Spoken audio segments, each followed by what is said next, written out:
Hey guys, welcome back to the channel. And in this video, I want to just do a short video talking to you guys about high intensity interval training and my thoughts about when it comes to that. Now, essentially, what high intensity interval training, all it really is it is simply an interval of time at a specific intensity. And for me, I don't really do a ton of intervals, outside of really just maximum VO2 capable efforts, rather it be chasing down a Strava KOM or stay inside here on my rollers when I'm riding indoors during winter time or on a real crappy day. And actually, it's raining today here in where I live in upstate New York, so I'll be on my rollers later on today. But anyways, when it comes to high intensity interval training, all the interval is literally a duration of time. So that's the first thing. And if you look at any organized plan, whether it be something you find online or like what most coaches are putting out there, you see a lot of we're doing 3x5s or 2x20s. They're giving specific durations of time, and I actually don't personally approach doing my intervals, my high intensity intervals, in that fashion. I basically do them one of two ways. As you guys know, I think I've talked about this enough. In fact, I know I've talked about this in other videos. Right now, on my outdoor rides, the only intervals I'm really doing is I'm chasing down Strava KOMs. It's like the only interval I'm doing. I just find it motivating. I find it motivating to go after a KOM, and to some degree, what kind of helps me is the fact that it's almost like there's an accountability aspect to it, because when I'm on my ride and I go after a KOM, if I come up short, it's going to be reflected on my Strava later on. So it's almost kind of like Strava. It's almost like a way to increase my motivation factor. For some people that doesn't work well. For me, it seems to work well. So I like doing that. But I'm basically I'm just chasing down Strava KOMs. And again, some of them are 20 seconds long and some of them are 10 minutes long, and some are even longer. And I'm basing my intensity of how long I've got to go through this segment, and I'm trying to do it good, and I'm just basically pacing myself to a maximum effort on that segment. But the only other way that I really do my intervals is I do them basically through gearing, and I was doing it a lot this past winter on my rollers. And essentially, what I would do is, just for an example, I got my Kestrel Talon here behind me. This bicycle here has got a standard chainring, 5339 up front.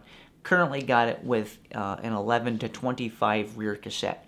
So for example, let's just say for example, on the rollers, again, regardless of power, on the rollers, my base zone, basically, the intensity that would keep me at base. Say I was in the, let's just say for example, I'm not saying this is the case, I'm just using examples here.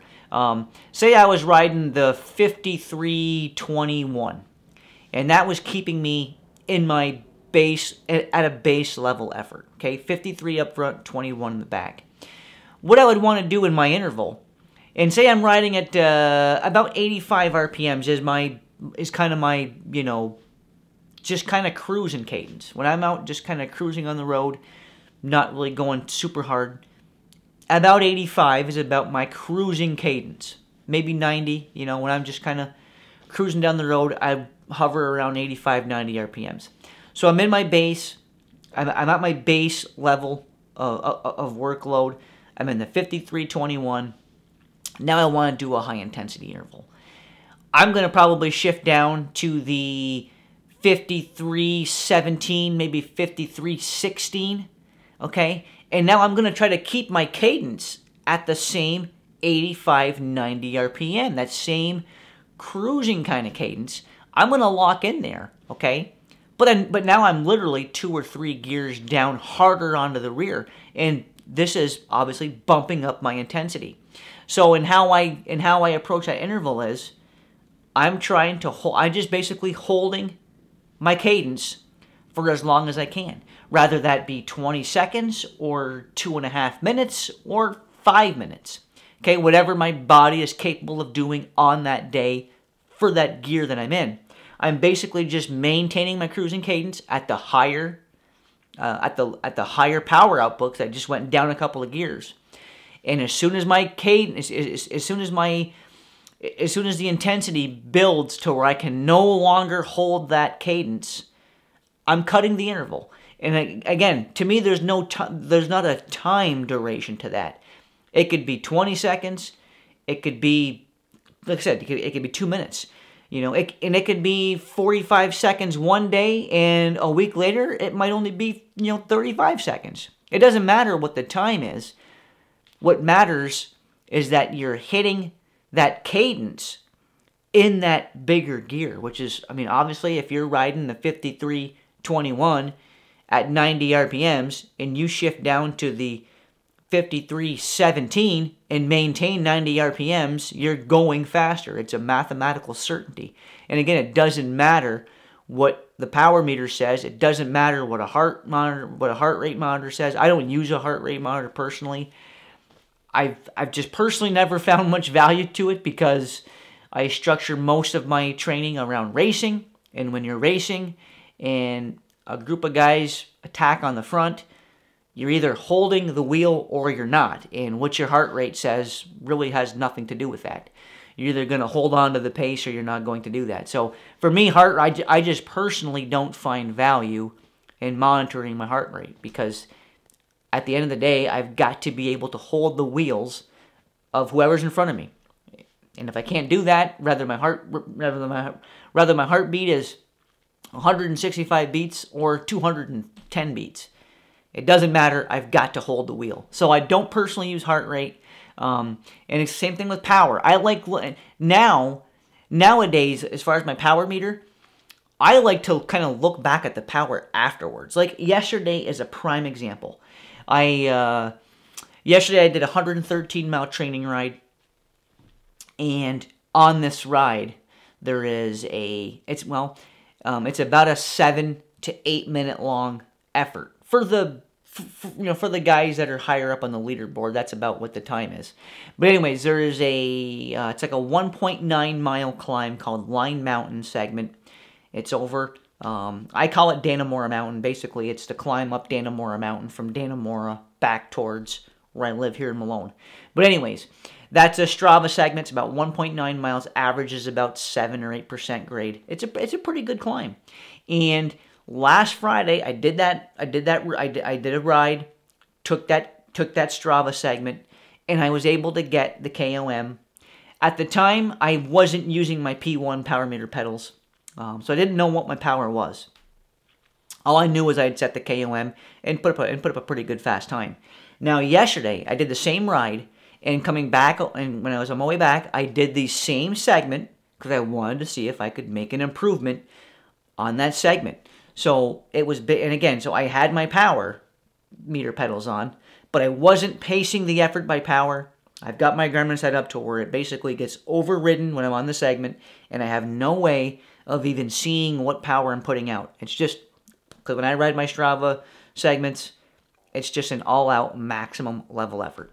So I did the climb, actually was able to improve my KOM time. I lowered it by, I think it was 7 seconds. I lowered it 7 seconds, and I didn't even know what the power was until I came back home and uploaded my ride to Strava. Come to find out, for that segment, it was I did 7 minutes and 9 seconds was my time, and I averaged 386 watts. I had no idea at the time that I had done 386 watts, and I was very happy seeing that power number. But again, in the moment, live time, I wasn't pacing my effort by power, because again, rather the power was 386 or 286, I was going as hard as I could ride the segment. And I just find that, I just find that when you're doing high intensity intervals, you should be doing high intensity intervals. And you shouldn't be basing your high intensity off what some digital instrument's saying. Because yesterday, 386 was my maximum intensity on that climb.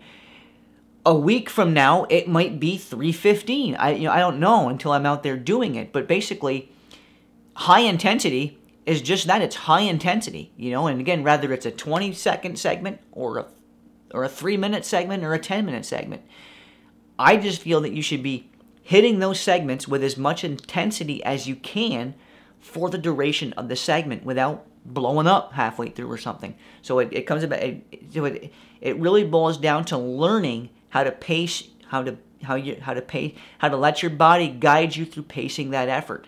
But as far as the high intensity intervals, I like using, again, just maximum flat out efforts on Strava KOMs or inside in the road, or you can even do this on the road. A lot of times on the road, I will do this also when I'm out on the road.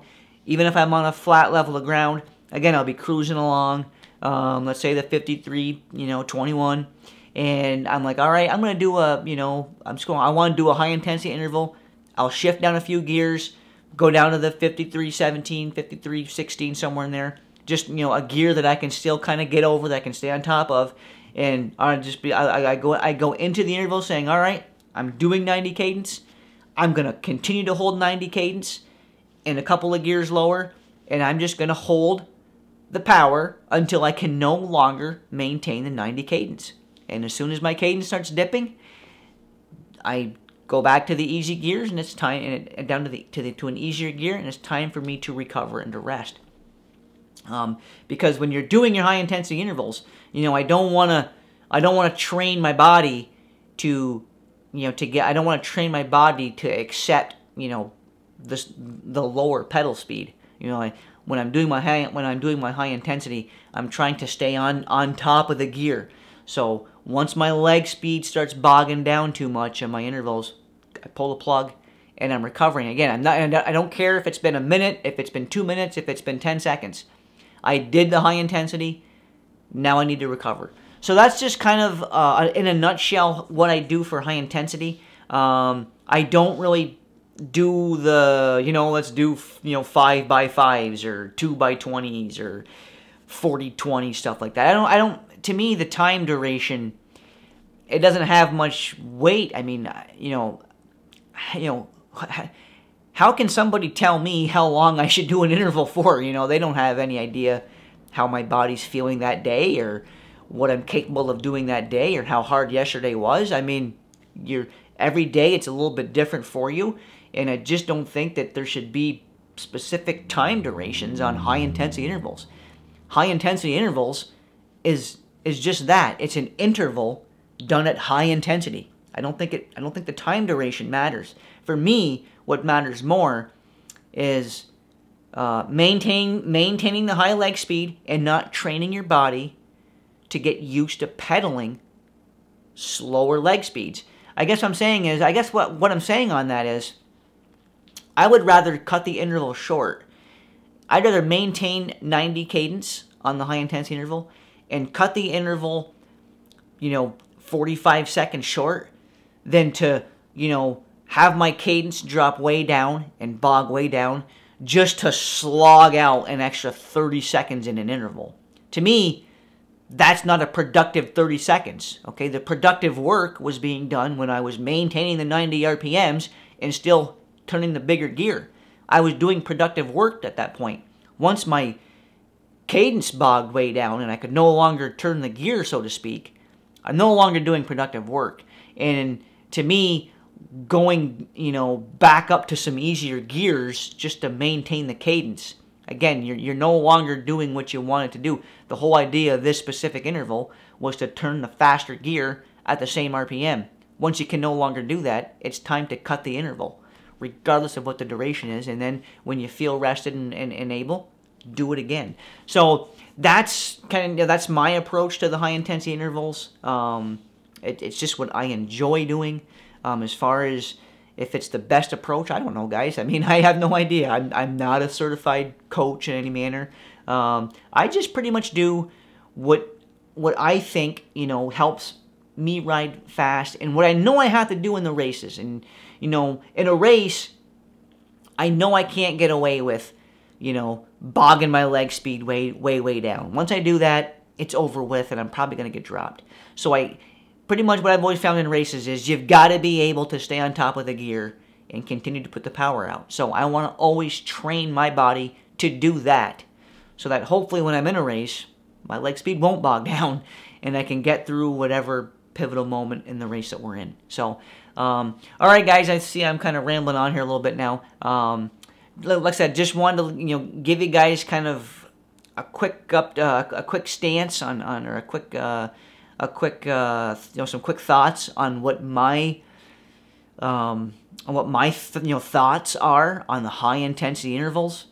I keep it pretty basic, and just try to, you know, focus on, you know, leg speed, turning a little bit higher gear, keeping the leg speed up, and again, just go as hard as you can ride. At the end of the day, when you're doing high intensity, just ride as hard as you can ride for that duration of time, whatever it might be. So, anyways, I hope you guys found this video informative. If you have any questions or comments, concerns, or things that, you know, work better for you, you know, drop me some comments. As always, guys, I appreciate the support on the channel. I look forward to seeing you guys right back here in my next video.